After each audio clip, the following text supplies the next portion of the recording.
as an integral part of the work of GPPA, we have to continue being advocates for the advancement of sexual and reproductive health and rights in the country.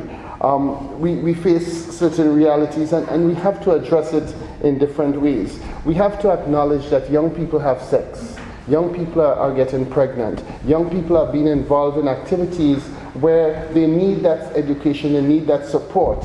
And GPPA has a niche there where we acknowledge that the government is playing their role, but we're the organization that is specifically relating to sexual and reproductive health rights as an NGO.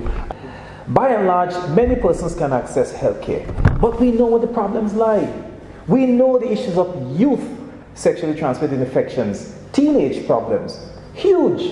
And we know why that is happening. Because our society does not allow for these persons to access care in the way they're supposed to access care. We have, I don't think it's legal, but I know we have policies that requires young persons to have parents with them when they're accessing certain types of care. While I understand why this may be, it really does undermine a lot of the services and the impact we can have on the society and sexual and reproductive health. And so we must look at these. It must not go unheeded. And I believe that the Planned Parenthood Association, together with the Ministry of Health, is well placed to do things like those. We think it is important for the government to step up and improve that collaboration.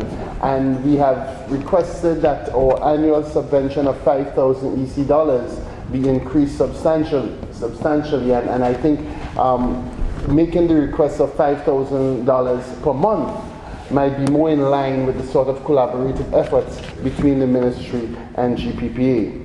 30 years ago, Grenada had an average of 25% of annual births were to teenage mothers. That has not really changed. Despite all the technological advances and all the information that is so widely available, we're still seeing about 25% of our annual births to teenage mothers. And many doctors will tell you that there's an increase in sexually transmitted infections.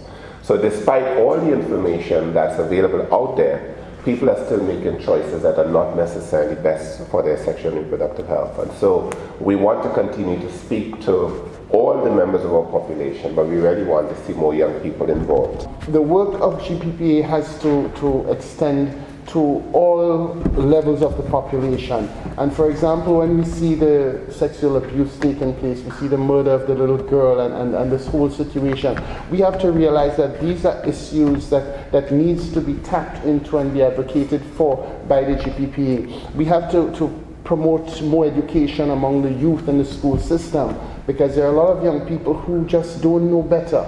And we have to be greater advocates for them, and we have to be greater advocates for issues relating to sexual and reproductive health rights.